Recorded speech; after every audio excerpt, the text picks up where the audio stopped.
As science pushes the boundaries of longevity, promising everything from age-delaying drugs to cellular rejuvenation therapies, a new set of urgent questions has emerged, not technical or biological, but ethical.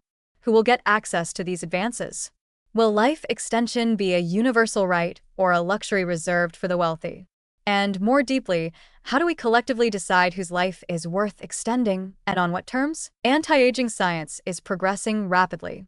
Interventions such as NAD plus boosters, senolytics, gene therapies, and even psychedelic-assisted emotional treatments are no longer speculative. They are entering trials, markets, and clinics.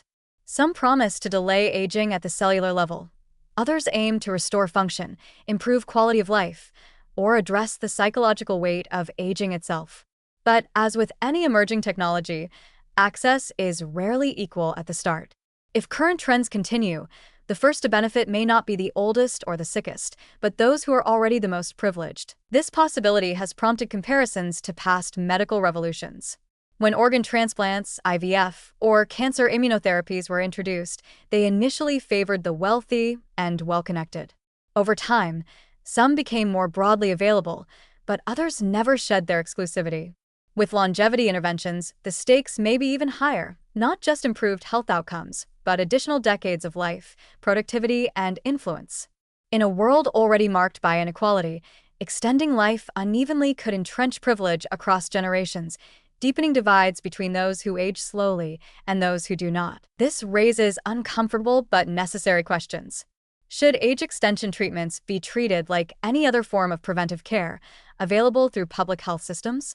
Or will they remain elective, boutique procedures for the elite? What happens to global demographics and resource distribution when some populations live significantly longer than others? And how will this affect younger generations, economically, environmentally, and psychologically, if power and wealth are held longer by the same aging individuals? Perhaps more sensitive still is the question of how we define a life worth extending.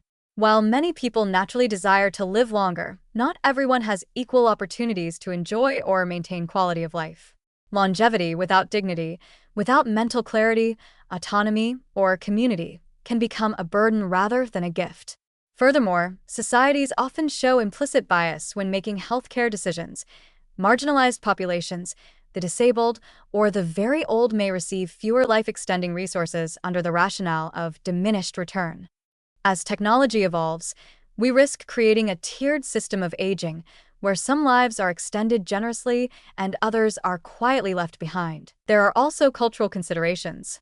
Not every society views aging or death the same way. In some traditions, long life is seen as honorable and desirable.